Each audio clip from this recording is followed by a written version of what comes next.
Hello guys, അങ്ങനെ രേവതിക്ക് പുതിയ സ്കൂട്ടർ വാങ്ങിയത് ചന്ദ്രമതിക്ക് ഒട്ടും തന്നെ പിടിക്കുന്നില്ല കേട്ടോ. ചന്ദ്രമതിക്ക് മാത്രമല്ല, ശ്രുതിക്കും അത് അങ്ങ് ഇഷ്ടപ്പെടുന്നില്ല. അങ്ങനെ പൂക്കട പൂട്ടിച്ച പോലെ തന്നെ ഇതും തകർക്കാൻ എന്തെങ്കിലും വഴിയുണ്ടോ എന്ന് ആലോചിച്ച് ചന്ദ്രമതി നേരെ ശ്രുതിയുടെ അടുത്തോട്ട് ചെല്ലുന്നുണ്ട്. ചെന്ന പാടത്തന്നെ നല്ലൊരു ഉഗ്രൻ ഐഡിയ തന്നെ ശ്രുതി ചന്ദ്രമതിക്ക് പറഞ്ഞു കൊടുക്കുന്നുണ്ട്. അതായത് രേവതിയുടെ സ്കൂട്ടറിന്റെ ടയർ പഞ്ചറാക്കണം. എന്നാൽ ഇത് മനഃപൂർവ്വം ആരും ചെയ്തതാണെന്ന് പറയാനും പാടില്ല. അങ്ങനെയൊക്കെ ശ്രുതിയും ചന്ദ്രമതിയും കൂടി പ്ലാൻ ഇടുന്നുണ്ട്. പ്ലാൻ ഇടുക മാത്രമല്ല, അവർ നല്ല വൃത്തിയിൽ ആ ഒരു ദൗത്യം പൂർത്തിയാക്കുന്നുണ്ട് കേട്ടോ. എന്നാൽ ഈ ഒരു കാര്യം ചെയ്യാൻ വേണ്ടി ഇവരുടെ കൂടെ കട്ടയ്ക്ക് സുതി ഉണ്ടായിരുന്നു കേട്ടോ. സുതിയെ ഇവർ കൂടെ കൂട്ടിയോണ്ട് തന്നെ ഇവർക്ക് 8ന്റെ പണി തന്നെ കിട്ടുന്നുണ്ട് കേട്ടോ. ഈ ഒരു എപ്പിസോഡ് കിടിലൻ എപ്പിസോഡാണ് കേട്ടോ. നിങ്ങൾ ഇത് മിസ് ചെയ്യാതെ വാച്ച് ചെയ്യണം. അപ്പൊ ഈ എപ്പിസോഡിന്റെ ആദ്യത്തിൽ തന്നെ കാണിക്കുന്നത് ചന്ദ്രമതി ദേഷ്യം പിടിച്ച് അങ്ങോട്ടും ഇങ്ങോട്ടും നടക്കുന്നതാണ്. എന്നാൽ ഇത് കണ്ടോണ്ട് രവി അങ്ങോട്ട് വരുന്നുണ്ട്. അല്ല, നിനക്കിത് എന്തു പറ്റി ചന്ദ്രേ? നീ എന്താ വാലിന് തീ പിടിച്ച പോലെ അങ്ങോട്ടും ഇങ്ങോട്ടും നടക്കുന്നത്? രവിയേട്ടാ, എനിക്ക് 100 കൂട്ടം പ്രശ്നങ്ങളുണ്ട്. അതിനൊക്കെ പരിഹാരം കണ്ടെത്തി തരാൻ രവിയേട്ടന് പറ്റുമോ പറ്റില്ലേ എന്നുള്ളത് നീ കാര്യം പറഞ്ഞാലല്ലേ മനസ്സിലാവൂ ചന്ദ്രേ. നീ നിന്റെ മനസ്സിലിരിക്കുന്ന കാര്യം എന്നോട് പറയാതെ ഇങ്ങനെ ദേഷ്യം പിടിച്ച് അങ്ങോട്ടും ഇങ്ങോട്ടും നടന്നിട്ട് എന്താ കാര്യം? പറയായിരുന്നു, പക്ഷെ അത് നിങ്ങളോട് പറഞ്ഞിട്ട് കാര്യമില്ല. അതെന്താ ചന്ദ്രേ? അപ്പോ നീ നല്ല കാര്യമൊന്നും അല്ല ചെയ്യാൻ ഉദ്ദേശിക്കുന്നത്. ഇപ്പൊ എനിക്ക് കാര്യം പിടികിട്ടി. രാവിലെ സച്ചി രേവതിക്ക് വണ്ടി വാങ്ങിച്ചു കൊടുത്തത് നിനക്ക് പറ്റിയിട്ടില്ല അല്ലേ? എന്തിനാ ചന്ദ്രേ ഇങ്ങനെ വാശിയും വൈരാഗ്യവും മനസ്സിൽ വെച്ചുകൊണ്ട് നടക്കുന്നത്? അതൊക്കെ അങ്ങ് വിട്ടുകളാ. ദേ, നിന്റെ മറ്റു 2 മരുമകളെ പോലെ തന്നെ രേവതിയും നിന്റെ മരുമകളാണ്. രേവതി ഉയരങ്ങളിൽ എത്തുമ്പോ നിനക്ക് തന്നെയല്ലേ നേട്ടം. അവളിപ്പോ പൂവിറ്റ് വലിയ ഉയരങ്ങളിൽ എത്തും. പൂവിക്കുന്നവരെ നേരത്തെ അവളൊരു തുക്കടാൻ കട ഇട്ടില്ലായിരുന്നു? അതുപോലത്തെ ഒരു കടയിട്ട് തെരുവിൽ പൂവും വിറ്റ് അങ്ങനെ നിൽക്കത്തേ ഉള്ളൂ. നിത്യ ചെലവിന് പോലും പണം തികയാറില്ല. എന്നിട്ടാ അവളാ പൂക്കട വെച്ച് കോടീശ്വരി ആവാൻ പോകുന്നത്. ആദ്യം ഒരു പൂക്കട ഉണ്ടായിരുന്നു, ഇപ്പൊ അതും ഇല്ല. ഇപ്പൊ മീൻ വിൽപ്പനക്കാരെ പോലെ ഒരു പെട്ടിയും ചുമന്നുകൊണ്ട് അവൾ നടക്കുക. ഇത് കേട്ടപ്പോ തന്നെ രവി പറയുന്നുണ്ട്, പെട്ടിയുമായിട്ട് രേവതി മോള് ചുമന്ന് നടക്കല്ല. അവളുടെ ഭർത്താവെ നല്ല അന്തസ്സായിട്ട് ഒരു സ്കൂട്ടർ വാങ്ങിച്ചു കൊടുത്തിട്ടുണ്ട്. അതിന്റെ പിന്നിൽ ആ പെട്ടിയും വെച്ച് അവൾ അത് ഡെലിവറി ചെയ്യാം. പിന്നെ നീ ഒന്നാലോചിച്ചോ, പണ്ടുണ്ടായിരുന്ന പൂക്കടയേക്കാൾ ഇപ്പൊ അവക്ക് കൂടുതൽ വരുമാനം കിട്ടും. അത്രത്തോളം അവക്ക് പരിചയക്കാരുണ്ട്. നീ നോക്കിക്കോ ചന്ദ്രേ, ഒരു ദിവസം രേവതി മോളും ഉയരങ്ങളിലെത്തും, എനിക്ക് ഉറപ്പുണ്ട്. നിങ്ങളാ ഉറപ്പും വെച്ച് നിന്നോ. കാലം കഴിയും തോറും അങ്ങനെ നിൽക്കാനേ പറ്റത്തുള്ളൂ. ചന്ദ്രേ, നിന്റെ മനസ്സിപ്പോ ശരിയല്ല, അതുകൊണ്ട് നിന്നോട് സംസാരിച്ചിട്ടും കാര്യമില്ല. നീ പോയിട്ടെ എനിക്ക് നല്ല കടുപ്പത്തിലൊരു ചായ ഇട്ടുണ്ട് വാ. എനിക്ക് മാത്രമല്ല നിനക്കും ഒരെണ്ണം എടുത്തു. അപ്പോഴേ നിന്റെ മനസ്സൊന്ന് തണുത്തോളൂ. ചായയോ? എനിക്കൊന്നും പറ്റില്ല. ദേ, നിങ്ങളുടെ പൂക്കാരി ഡെലിവറികൾ ഉണ്ടല്ലോ, അവളോട് പറ ചായ ഇട്ടുണ്ടേരാൻ. രേവതി അതിന് പൂ ഡെലിവറി ചെയ്യാൻ പോയില്ലേ? അവള് പോയോ? അവളല്ലേ ഞാൻ കുറച്ചു നേരം മുമ്പ് ഇവിടെ കണ്ടത്. എന്റെ രേവതി ഏത് സമയത്ത് വിളി വരാന്ന് പറയാൻ പറ്റുമോ? കൃത്യസമയത്ത് ആ വീട്ടിലോട്ട് സാധനം എത്തിക്കണ്ടേ? ചേടാ, ഇതിപ്പോ പൂക്കടയേക്കാൾ തിരക്കായില്ല അവക്ക്. അവളിപ്പോ മര്യാദയ്ക്ക് വീട്ടിലെ ജോലിയൊന്നും ചെയ്യുന്നില്ല. പിന്നെ അവളിവിടുത്തെ ജോലി ചെയ്യാനാണല്ലോ ജീവിക്കുന്നത്. വേറെയും 2 മരുമക്കളില്ലേ നിനക്ക്? അവരോടും കൂടി പറ എല്ലാ ജോലിയൊന്നും ചെയ്യാൻ. രേവതി മോളെ ഇടയ്ക്കൊക്കെ ഒന്ന് സഹായിക്കാൻ പറ. അവരുണ്ടാവുമ്പോ നീ ഇതൊന്നും ചെയ്യേണ്ട ആവശ്യമില്ലല്ലോ ചന്ദ്രേ. ദേ രവിയേട്ടാ, വെറുതെ എന്റെ രക്തം തിളപ്പിക്കണ്ട. എന്ത് വേണം? ഒരു ചായ കിട്ടിയാ പോരെ? ഇപ്പൊ കൊണ്ടുതരാം. ഇതും പറഞ്ഞുകൊണ്ട് ചന്ദ്രമതി കിച്ചണിലോട്ട് പോകുന്നുണ്ട് കേട്ടോ. ഓക്കെ, പിന്നെ അതൊക്കെ കഴിഞ്ഞിട്ട് കാണിക്കുന്നത് ശ്രുതിയും സുതിയാണ്. അവരാണെന്നുണ്ടെങ്കിൽ ഏജൻസി പോയി വരുന്ന വഴിയാണ് കേട്ടോ. അതായത് സുതിയെ പറ്റിച്ച നീലിമയില്ലേ, 50 ലക്ഷം തട്ടിക്കൊണ്ട് കടന്നു കളഞ്ഞവള്, അവളെ കുറിച്ച് അന്വേഷിക്കാൻ ഏജൻസിയിൽ പോയിരുന്നില്ലേ? അവിടെ നിന്ന് അതൊക്കെ കഴിഞ്ഞ് വരുന്ന വഴിയാണ് കേട്ടോ. അപ്പൊ ശ്രുതി പറയുന്നുണ്ട്, ശ്രുതി എന്നാലും നമ്മൾ വിചാരിച്ചത്ര ഏജൻസിക്കാർ എല്ലാ ഡീറ്റെയിൽസും തന്നില്ലല്ലോ. എന്റെ ശ്രുതി, അവരങ്ങനെ എല്ലാ ഡീറ്റെയിൽസും തരില്ല. അതൊക്കെ അവരുടെ പേഴ്സണൽ കാര്യങ്ങളാ. അവരുടെ ഡീറ്റെയിൽസ് കൊടുക്കാൻ അവരുടെ പെർമിഷനും കൂടി വേണം. അല്ലെങ്കിൽ പിന്നെ വല്ല പോലീസും ആയിരിക്കണം. അങ്ങനെ ആവുമ്പോ അവരെടുത്തു കൊടുക്കും. അല്ല ശ്രുതി, ഇപ്പൊ കിട്ടിയ ഡീറ്റെയിൽസ് വെച്ച് നമ്മൾ എന്ത് ചെയ്യാനാ? നമ്മൾ എന്തെങ്കിലുമൊക്കെ ചെയ്യണം. ഇപ്പൊ കിട്ടിയത് ഒരു കച്ചിത്തുരുമ്പാണെന്ന് കരുതിയാ മതി. ശരി. ആ സമയത്താണ് ചന്ദ്രമതിയെ കാണിക്കുന്നത്. ശ്രുതി വന്നെന്നാ തോന്നുന്നത്. ഒരു നിമിഷം പോലും എനിക്ക് ഇരുന്നിട്ട് ഇരിപ്പുറക്കുന്നില്ല. അഹങ്കാരിയാണെങ്കിൽ ഇവിടുത്തെ പണിയൊന്നും ചെയ്യാതെ ഡെലിവറി ചെയ്യാൻ പോയേക്കുക. ഉച്ചയ്ക്കാണെങ്കിൽ ഒന്നും ആയിട്ടുമില്ല. എന്തായാലും ശ്രുതിയും കൂടി വിളിക്കാം. ഇതും പറഞ്ഞുകൊണ്ട് ചന്ദ്രമതി അവരുടെ ഡോറിന് ചെന്ന് മുട്ടുന്നിട്ടോ. ആ സമയത്ത് ശ്രുതി പറയുന്നുണ്ട്, ശ്രുതി ആ ഡോറൊന്ന് തുറക്ക്. അങ്ങനെ ശ്രുതി എഴുന്നേറ്റ് ഡോറ് തുറക്കുന്ന സമയത്താണ് ചന്ദ്രമതി അകത്തോട്ട് കയറി വരുന്നത്. ശ്രുതി, നീ അകത്തുണ്ടായിരുന്നോ? ഉണ്ടായിരുന്നമ്മേ. എന്തേ? പ്രത്യേകിച്ചൊന്നുമില്ല. ശ്രുതി, ആ പൂക്കാരിയെ രാവിലെ തന്നെ വണ്ടി എടുത്ത് പൂ വിൽക്കാൻ പോയേക്കുക. ഉച്ചയ്ക്കാണെങ്കിൽ ഒന്നും ഉണ്ടാക്കി വെച്ചിട്ടുമില്ല. എന്തെങ്കിലും ഉണ്ടാക്കണ്ടേ? ഇപ്പൊ തന്നെ സമയം കഴിക്കാറായി തുടങ്ങി. അതിന് ഞാൻ എന്ത് ചെയ്യണം ആന്റി? ഒന്നെങ്കിൽ എന്തെങ്കിലും പുറത്തുനിന്ന് വാങ്ങിക്കണം, അല്ലെങ്കിൽ പിന്നെ നമ്മൾ എന്തെങ്കിലും ഇവിടെ വെച്ചുണ്ടാക്കണം. അപ്പൊ ശ്രുതി പറയുന്നുണ്ട്, അതെ, ഫസ്റ്റ് ഓപ്ഷൻ തന്നെ ആയിക്കോട്ടെ. നമുക്കിന്ന് പുറത്തുനിന്നാക്ക ഫുഡ്. എന്ന് ഇവിടുത്തെ ഭക്ഷണം കഴിച്ച് മടുത്ത് ഇന്ന് എന്തായാലും ഹോട്ടലിലത്തെ ഫുഡാക്കാം. ശ്രുതി, അന്ന് സച്ചി കൊണ്ടുവന്ന ബിരിയാണിയില്ലേ, അത് തന്നെ ഓർഡർ ചെയ്യാൻ പറ്റും നോക്ക്. കിടിലം ബിരിയാണി ആയിരുന്നു. ശ്രുതി, ആ ബിരിയാണി കൊള്ളായിരുന്നു. അത് കിട്ടുമോ നോക്ക് നീ. ശ്രുതി, പെട്ടെന്നാവട്ടെ. ഇനിയൊക്കെ ഉണ്ടാക്കി പിടിച്ച് എപ്പ ആവാനാ? എനിക്കാണെങ്കിൽ വിശന്നിട്ട് വയ്യ. അപ്പൊ ശ്രുതി പറയുന്നുണ്ട്, അത് പിന്നെ എന്നും ഇങ്ങനെ പുറത്തുനിന്ന് ഭക്ഷണം കഴിക്കണോ? അപ്പൊ ശ്രുതി പറയുന്നുണ്ട്, എന്നും അതിന് നമ്മൾ പുറത്തുനിന്ന് ഭക്ഷണം കഴിക്കാറില്ലല്ലോ, എപ്പോഴും രേവതി ഈ വീട്ടിൽ വെച്ചുണ്ടാക്കുന്നതല്ലേ കഴിക്കുന്നത്, അത് തിന്ന് മടുത്തു. എന്തായാലും നമുക്ക് പുറത്തുനിന്ന് ഫുഡ് കഴിക്കാം, നീ ആ ബിരിയാണി അങ്ങ് ഓർഡർ ചെയ്യേ. ശ്രുതി, നിനക്ക് എന്താ ഇത്ര മടി ഓർഡർ ചെയ്യാൻ എന്ന് ചന്ദ്രമതി ചോദിക്കുന്നുണ്ട് കേട്ടോ. അല്ല, എന്താ നിന്റെ കയ്യിൽ പണമില്ലേ? അത് പിന്നെ ആന്റി, എന്റെ കയ്യിൽ പണമുണ്ട്. അത് പിന്നെ അങ്കിളിനാണെങ്കിലും ഇങ്ങനെ ഓയിലി ഫുഡൊക്കെ കഴിക്കാൻ പാടുണ്ടോ? ഒരു നേരം കഴിച്ചെന്ന് വിചാരിച്ച് അദ്ദേഹത്തിന് ഒന്നും വരില്ല. വേണമെങ്കിൽ ഒരു കാര്യം ചെയ്തു, അദ്ദേഹത്തിനായിട്ട് സാധാ ചോറും കറിയും ഓർഡർ ചെയ്താൽ മതി, അദ്ദേഹത്തിന് ഇഷ്ടമുള്ളത് കഴിച്ചോട്ടെ. അപ്പൊ ശ്രുതി ഇങ്ങനെ മനസ്സിൽ കരുതുന്നുണ്ട്, ചോദിക്കേണ്ടിയില്ലായിരുന്നു, ഇപ്പൊ ഒരു ചോറും കറിയും കൂടി എക്സ്ട്രാ ആയി, പിന്നെ ഇവിടെ പൈസ അടിച്ചു വെച്ചേക്കല്ലേ. എന്താ ശ്രുതി? ഈ ഒന്നുമില്ല ആന്റി, ഇപ്പൊ തന്നെ ഓർഡർ ചെയ്യാം. എന്നാ പിന്നെ ഓർഡർ ചെയ്യേ. ശരി ആന്റി. ഇതും പറഞ്ഞിട്ട് ആ ആപ്പിൽ നോക്കിയിട്ട് ഓർഡർ ചെയ്യുന്നുണ്ട്. ആന്റി, സ്വിഗ്ഗി വഴി ഓർഡർ ചെയ്തത്, ഇപ്പൊ തന്നെ ഫുഡ് എത്തും. ആന്റി, സച്ചിക്ക് രേവതിക്ക് ഫുഡ് വേണോ? ഓർഡർ ചെയ്തോ? അപ്പൊ ശ്രുതി പറയുന്നുണ്ട്, അതെന്ത് ചോദ്യാ ശ്രുതി, അന്ന് സച്ച് ഫുഡ് വാങ്ങിക്കൊടുന്നപ്പോ നമ്മളൊക്കെ കഴിച്ചില്ലേ, എന്നിട്ടിപ്പോ അവർക്ക് വേണമെന്ന് ചോദിക്കാ, അവരും ഇവിടെ നല്ല ഉച്ചയ്ക്ക് കഴിക്കുന്നത്, അത് ശരിയല്ലോ കേട്ടോ. ഛേ, ഈ ശ്രുതി എന്താ ഇങ്ങനെ? ശ്രുതി, തൽക്കാലം നീ എല്ലാവർക്കും അങ്ങ് വാങ്ങിക്കേ, നമ്മൾ കഴിക്കുമ്പോ അവർ കൊതിവിട്ടിരിക്കേണ്ടല്ലോ, എല്ലാവർക്കും വാങ്ങിച്ചോ, ഭക്ഷണകാരിയല്ലേ, അങ്ങ് വാങ്ങിക്കേ. ശരി ആന്റി. അങ്ങനെ ഫുഡൊക്കെ ഓർഡർ ചെയ്ത് കഴിഞ്ഞപ്പോ ചന്ദ്രമതി പറയുന്നുണ്ട്, ശ്രുതി, എനിക്ക് നിന്നോട് ഒരു കാര്യം പറയാനുണ്ട്, കുറച്ചു നേരമായിട്ട് എന്റെ മനസ്സിനൊരു സുഖമില്ല, ഇരിക്കുന്നിടത്ത് ഇരിപ്പുറക്കുന്നില്ല. ഇത് കേട്ടപ്പോ ശ്രുതി ആണെങ്കിൽ അമ്മയുടെ പിന്നിലേക്ക് നോക്കുന്നുണ്ട്.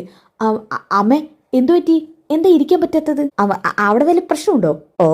ഒന്ന് പോടാ, എന്തെങ്കിലും പറയുമ്പോഴേക്കും അതിങ്ങനെ സീരിയസ് ആക്കി എടുക്കലടാ. നീ എന്തിനാ ഇത്രത്തോളം പഠിച്ചത്? ഒരു വിവരമില്ല ഇവന്. അത് പിന്നെ അമ്മ അപ്പോ തമാശ പറഞ്ഞതായിരുന്നല്ലേ? അല്ല, ഞാൻ സീരിയസ് ആയിട്ട് പറഞ്ഞതാ. ആന്റി എന്താ പറയാൻ വന്നത്?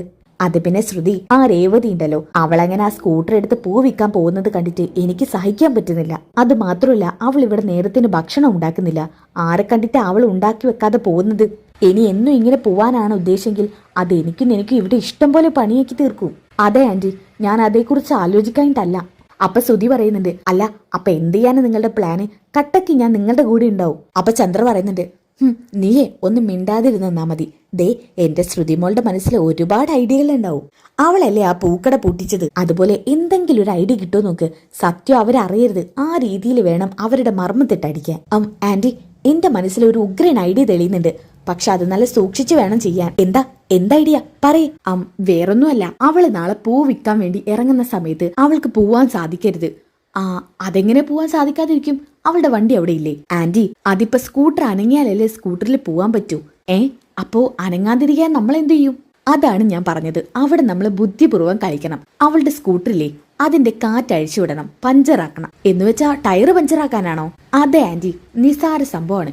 അവളപ്പം നാളെ ജോലിക്ക് പോവില്ല, വീട്ടില് പണിയും നടക്കും. അവളെ കൊണ്ട് പറ്റുന്നതല്ല ഇതെന്നൊക്കെ അവള് മനസ്സിലാക്കും. കൃത്യസമയത്ത് പൂ എത്തിച്ചിട്ടില്ല എന്നുണ്ടെങ്കിൽ പിന്നെ എന്താ ഉണ്ടാവുക അറിയാലോ. പൂ കിട്ടാത്തവരൊക്കെ അവളോട് ദേഷ്യപ്പെടും, അവളെ വിളിച്ച് വഴക്ക് പറയും. പിന്നെ അവക്ക് പൂവിനോട് തന്നെ വെറുപ്പായിക്കോളൂ ആന്റി. വണ്ടി കൊണ്ട് കൃത്യസമയത്ത് പൂവെത്തിക്കാൻ പറ്റാത്തതിലുള്ള വിഷമം അവളുടെ മനസ്സിലും ഉണ്ടാവും. അപ്പൊ പിന്നെ അവൾ ഈ ബിസിനസ് അങ്ങ് നിർത്തിക്കോളും, വീട്ടിലെ ജോലിയൊക്കെ നല്ല വെടിപ്പിനും വൃത്തിക്ക് നടക്കുകയും ചെയ്യും. ഹോ, എന്റെ ശ്രുതി, നീയൊരു സംഭവം തന്നെയാണ് കേട്ടോ. ആന്റി, ഞാൻ ആരാണെന്ന് ആന്റി വിചാരിച്ചിരിക്കുന്നത്? എന്തെങ്കിലും ഐഡിയാസ് വേണമെങ്കിൽ ആന്റി എന്നോട് ചോദിച്ചാൽ മതി. കൊള്ളാം, ഏതായാലും ഞാൻ നിന്നെ അപ്രീഷിയേറ്റ് ചെയ്തിരിക്കുന്നു. ആ കൈയൊന്ന് കാണിച്ചേ. ഇതും പറഞ്ഞൊരു ഷെയ്ക്ക് ഹാൻഡ് കൊടുക്കുന്നുണ്ട് കേട്ടോ. Well done. ഇനി നമുക്ക് എങ്ങനെയെങ്കിലും ആ പ്ലാൻ പൂർത്തിയാക്കണം. അതിന് വേണ്ടത് രാത്രി സമയമാണ്. എല്ലാവരും ഉറങ്ങിയിട്ട് വേണം ആന്റി നമുക്ക് അവിടെ ചെന്നിട്ട് അവളുടെ വണ്ടിയുടെ കാറ്റൂരി കളയാൻ. അതെ, എന്തായാലും ഇനി നമുക്ക് രാത്രി കാണാം. ആ സമയത്താണ് ശ്രുതി അന്തം വിട്ട് കുന്ത പോലെ നിൽക്കുന്നത്. അപ്പൊ ചന്ദ്ര വയ്ക്കുന്നുണ്ട്, എന്തുപറ്റി ശ്രുതി, നീ എന്താടാ ഇങ്ങനെ നിൽക്കുന്നത്? അത് പിന്നെ അമ്മേ, എന്തിനാ നമ്മൾ അങ്ങനെയൊക്കെ ചെയ്യുന്നത്? അവരധ്വാനിക്കുന്നത് കൊണ്ട് അവര് ജീവിച്ചോട്ടെ. അപ്പൊ നീയല്ലേ ഇപ്പൊ പറഞ്ഞത് എല്ലാത്തിനും കൂടെ നിൽക്കാന്ന്? ഇപ്പൊ കാല് മാറുവാണോ? അല്ല അമ്മേ, ഇപ്പം സച്ച് പുതിയതായി വാങ്ങിക്കൊടുത്ത സ്കൂട്ടർ അല്ലേ, അവൻ സ്നേഹത്തോടെ വാങ്ങിക്കൊടുത്ത സ്കൂട്ടർ. അത് പെട്ടെന്നൊക്കെ പഞ്ചറാക്കാന്ന് പറഞ്ഞാൽ ആരെങ്കിലും വിശ്വസിക്കും അമ്മേ? സച്ചിയുടെ അടുത്തത് വേണം.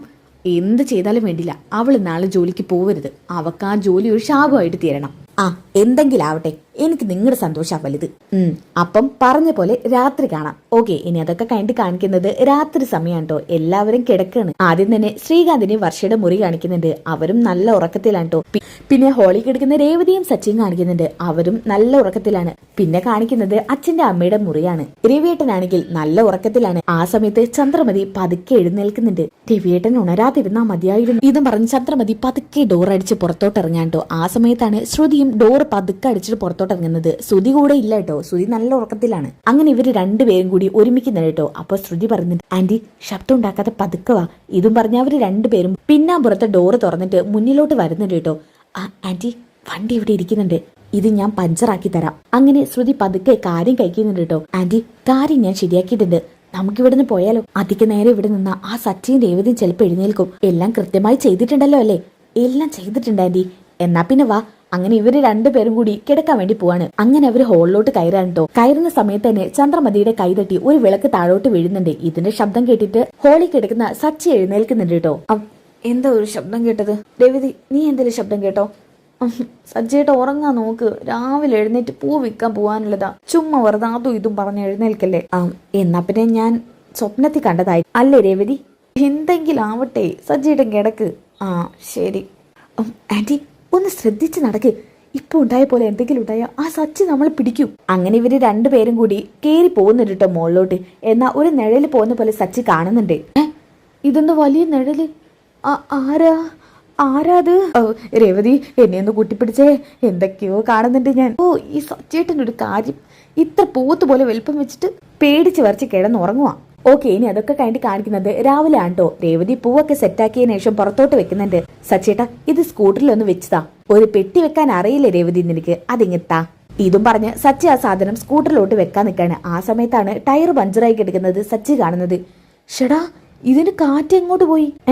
അയ്യോ, ടയർ പഞ്ചറായിരിക്കുന്നു. ഇതെങ്ങനെ? രേവതി ഒന്നിങ്ങ വന്നേ. എന്താ സച്ചേട്ടാ? ദേ ഇത് നോക്കി, സ്കൂട്ടറിന്റെ ടയറിന്റെ കാറ്റ് പോയിരിക്കുക. അയ്യോ, അതെങ്ങനെ? എന്നോടാ ചോദിക്കുന്നത്? നീ ഇന്നലെ ഓടിച്ചു വന്നപ്പോ എന്തെങ്കിലും പറ്റിയോ? ഏയ് ഇല്ലല്ലോ, ഞാനിവിടെ ഓടിച്ചു കൊണ്ടുവന്ന് വെച്ചതാ. ഒരു കുഴപ്പമില്ലായിരുന്നു സച്ചേട്ടാ. പിന്നെ ഇതിപ്പോ എങ്ങനെ സംഭവിച്ചു? എനിക്കറിയില്ല. ആ സമയത്താണ് സച്ചി അവിടെ ഒരു ആണി കാണുന്നത് കേട്ടോ. ഇതെങ്ങനെ ഇവിടെ വന്നു? അപ്പോഴാണ് സച്ചി ഒരു കാര്യം ആലോചിക്കുന്നത്. ഇന്നലെ രാത്രി നടന്ന സംഭവങ്ങളൊക്കെ കേട്ടോ. ഇതൊക്കെ കൂട്ടി വെച്ചിട്ട് സച്ചിക്ക് എന്തൊക്കെയോ സംശയം തോന്നാണ്. സച്ചിയാണെങ്കിൽ ദേഷ്യപ്പെട്ട് അലറി വിളിക്കുന്നുണ്ട് കേട്ടോ എല്ലാവരെയും. ഇത് കേട്ടിട്ട് എല്ലാവരും ഓടി താഴോട്ട് എത്തുന്നുണ്ട്. അപ്പൊ രവി ചോദിക്കുന്നുണ്ട്, എന്താ സച്ചി നീ ഇങ്ങനെ ബഹളം വെക്കുന്നത്? അച്ഛാ, എന്തൊരു മനസ്സാ ഇവിടെ ഉള്ളവർക്ക്. എന്തിനാ രേവതിയോട് ഇങ്ങനെയൊക്കെ ഇവിടെ ഉള്ളവർ ചെയ്യുന്നത്? എന്താ സച്ചി, എന്താ പറ്റിയത്? അച്ഛാ, ഞാൻ ഇന്നലെ വാങ്ങിച്ചു കൊടുത്ത പുതിയ സ്കൂട്ടറില്ലേ, ആ പുതിയ സ്കൂട്ടറിന്റെ ടയർ പഞ്ചറായിരിക്കുന്നു. അതും ഒരു ആണി കയറിയിട്ട്. എന്ത്? പുതിയ സ്കൂട്ടറിന്റെ ടയർ ഇത്രയും പെട്ടെന്ന് പൊട്ടിയോ? അച്ഛാ, ഇതാരോ രാത്രി മനഃപൂർവ്വം ചെയ്തതാ. രേവതി ഈ ജോലി ചെയ്യുന്നത് ഇഷ്ടമില്ലാത്തവരാരോ. അതേ വീട്ടിലുള്ള ആരോ തന്നെയാണ്. ആ സമയത്ത് വർഷ പറയുന്നുണ്ട്, അയ്യോ ചേച്ചി, ആരാ ഇത് ചെയ്തത്? അറിയില്ല വർഷേ, ഇപ്പൊ പോയി നോക്കിയപ്പോ ടയർ പഞ്ചറായി കിടക്കുക. എന്നാലും ആരാ ഇത് ചെയ്തത്? ശ്രീകാന്തിന്റെ ദേഷ്യം വന്നിട്ട് ശ്രീകാന്ത് പറയുന്നുണ്ട് കേട്ടോ, ആരായാലും ചെയ്തത് വളരെ മോശമായി പോയി. ഇന്നലെ അങ്ങ് വാങ്ങിച്ചു കൊടുത്ത സ്കൂട്ടറാ. അടുത്ത ദിവസത്തേക്കും അത് കേടുവരുത്താൻ പറ്റും മനസ്സ്. സച്ചേട്ടാ, ഇത് ചിലപ്പോ പുറത്തുനിന്ന് വല്ലവരായിരിക്കും. അല്ല ശ്രീകാന്തെ, ഇതകത്തുള്ള ചിലര് തന്നെയാണ്. ഇതും പറഞ്ഞുകൊണ്ട് ശ്രുതിയുടെയും സുധിയുടെയും മുഖത്തോട്ട് നോക്കുന്നുണ്ട് കേട്ടോ. അപ്പൊ ശ്രുതി പറയുന്നുണ്ട്, നീ എന്താ സച്ചി എന്തോ അർത്ഥം വെച്ച പോലെ നമ്മളെ നോക്കുന്നത്? രേവതി പൂവിക്കുന്നോണ്ട് എനിക്കെന്താ കുഴപ്പം? ഞാൻ അങ്ങനെ ഒന്നും ചെയ്യാൻ വന്നിട്ടില്ല. ആ സമയത്ത് ശ്രുതി പറയുന്നുണ്ട് കേട്ടോ, അപ്പോ ഇന്നലെ പ്ലാൻ ചെയ്തതോ? അപ്പൊ ഇത് സച്ചി നന്നായിട്ട് കേൾക്കാൻ കേട്ടോ. എന്ത് പ്ലാന്? പറയടാ, എന്ത് പ്ലാനാണെന്ന്? ഇവരെന്ത് പ്ലാൻ ചെയ്തത്?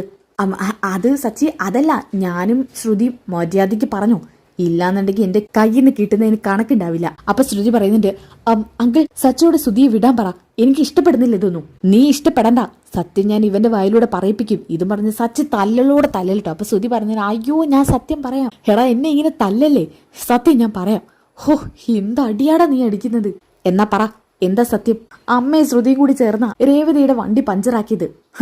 കേട്ടല്ലോ, എല്ലാരും കേട്ടല്ലോ ആരാണെന്ന്. ഏതായാലും പൗഡർ എഡിറ്റ് ചെയ്ത പണിയാണിത്. കൂടെ ദേ ഇവരും. നിങ്ങൾക്ക് നാണമില്ലല്ലോ. ഇതിനേക്കാളും നല്ലത് നിങ്ങളൊക്കെ അഭിമാനം വിറ്റ് ജീവിക്കുന്നതാ. ഇത് കേട്ടപ്പോ വർഷ പറയുന്നുണ്ട്, ഛേ എന്താ ശ്രുതിയേട്ടത്തി ഇത്? ആന്റി, ഞാൻ നിങ്ങളെക്കുറിച്ച് ഇങ്ങനെയൊന്നല്ല കരുതിയത്.